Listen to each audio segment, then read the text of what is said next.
higher. Okay, I've just left Huanchaco,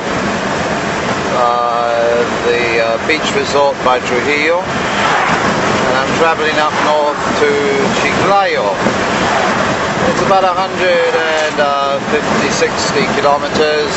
Basically, you can work on about a kilometer a minute, so we're talking about a couple of hours. I think I've been doing about 3/4 of an hour now. As you can see, the countryside is very similar to further south. You've got green valleys in between the spurs of the Andes that actually dip down to the coast. I honestly don't know what these grasses are. Yeah, they look like sugar cane, actually, to me. The two valleys that I've crossed going north to Chiclayo have actually been very much wider than those further south. And as you can see, amazingly green. So we're talking about a substantial amount of water coming down from my right. You're currently looking at the sea, but even a lot beyond that.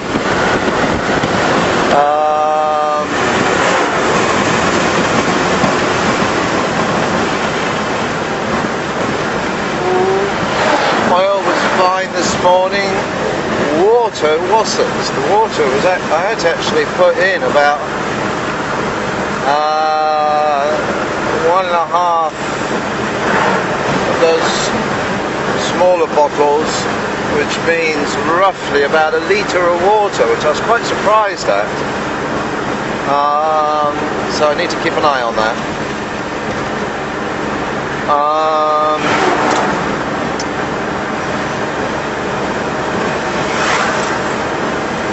Nothing really much more to say, except that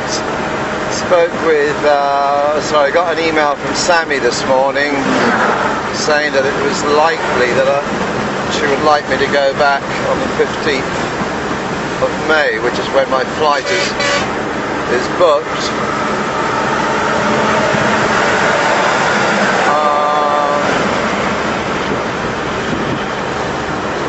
Interesting, we got some sort of Cadillac coming up behind.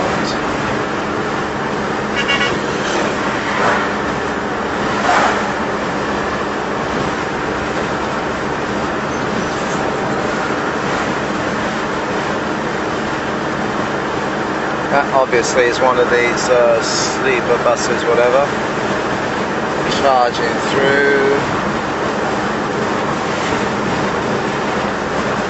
Looks like a hearse behind me, actually.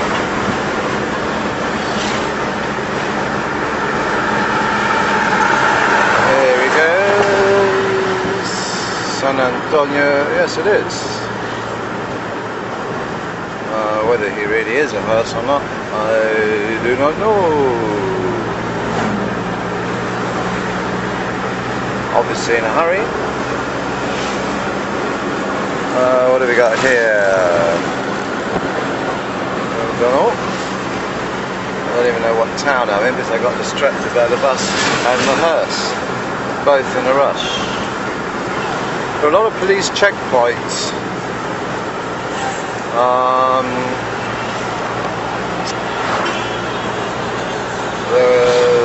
was listening to the Trujillo television last night, and they actually busted some cops that are into serious drug trafficking.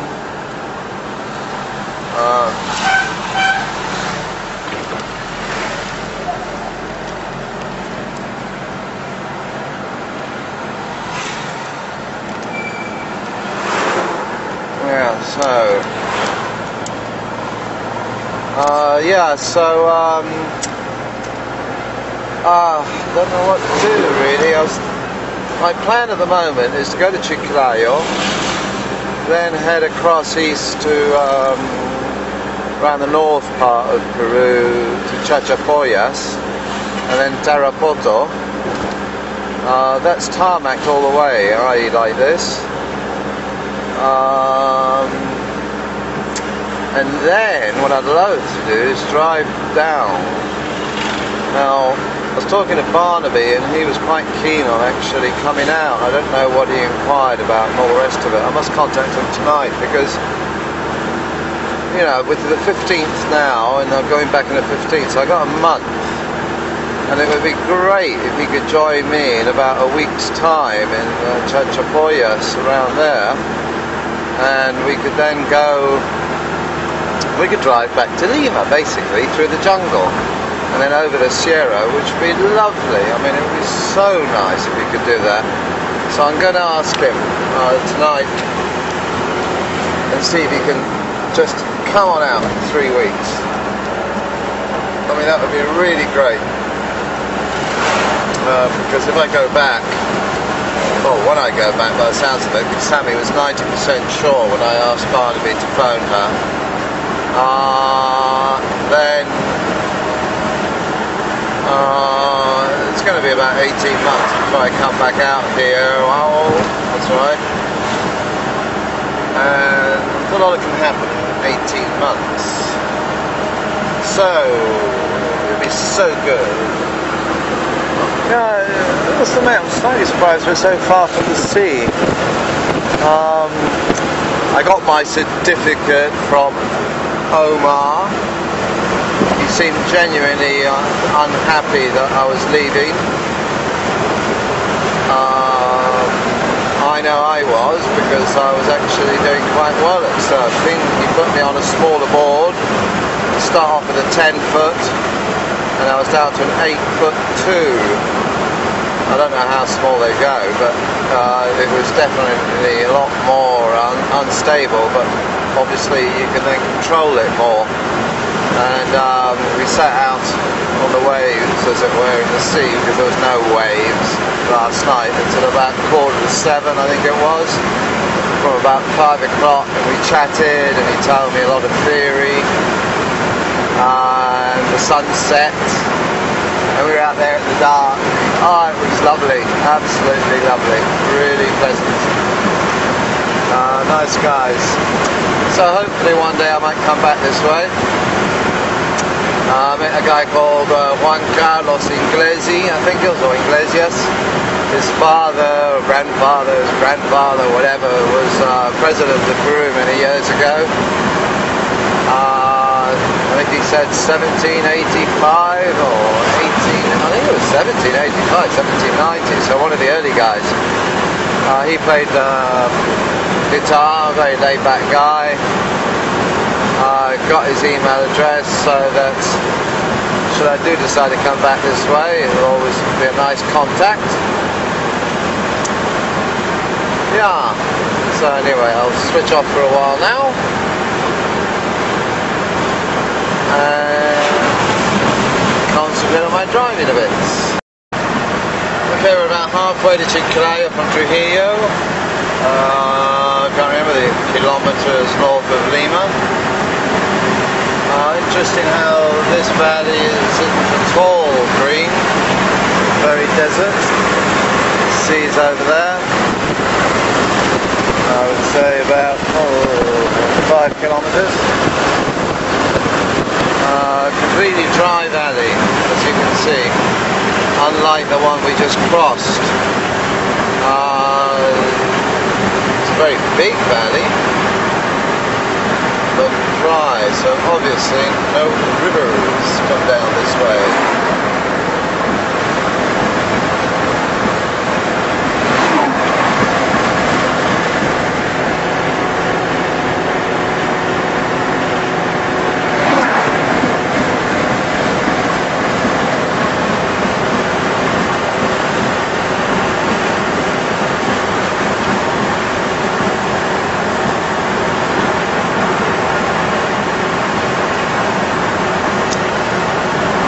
Could have hung around in Huanchaco. Wow, not them. Really nice, £10 a night, and I had a lovely room facing the sea, as you all know by now, I hope.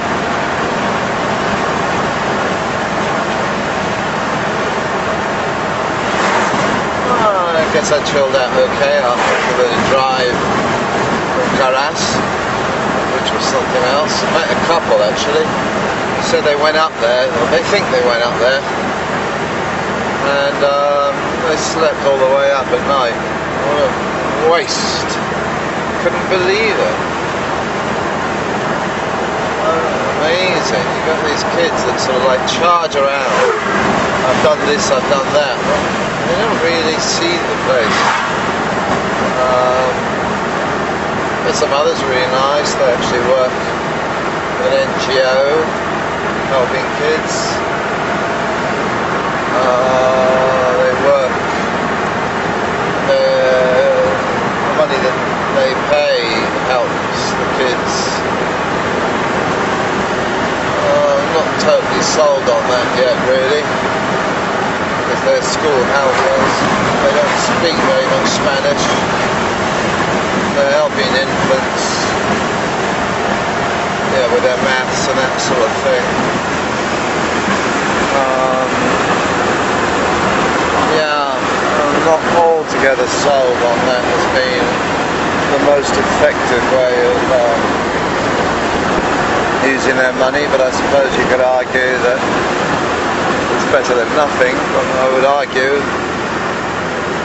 that it's better to actually get some real money and pay some real teachers. But still, who am I to say? I had a great conversation with Chris. Met him at breakfast this morning from Tucson, Arizona. A really cool guy. He got mugged down in Puno. He was going for a run on the beach, and he saw a couple of people going for a run, and he thought it would be okay, but the other couple disappeared, and he was left there on his own. And the problem was that where he was running, there was no way out. He was bordered on the sea on the one side, and he was bordered by a canal, as it were, on the other side. So the only way out was the way he went in. And three guys who were basically about 18, 19 years old, with guns, actually, eventually sort of, mugged him. Didn't hurt him at all, and he wasn't sure whether they had any bullets, but he's a cool cat. He used to be in the army, and he was also a security guy, so he knows about guns. Didn't carry one, which, to be honest with you, I wish I was. The policeman that I met in Caras suggested that I should be carrying, and I could be legally. I must admit, I think I'd feel better if I was.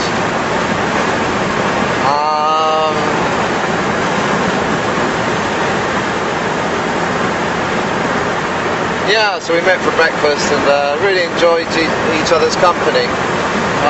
He's currently an artist. He did a course at university, I believe, a 3-year course, hoping to get some sort of grant to go to Amsterdam either next year or the year after, or this year even. We exchanged emails, so maybe he might even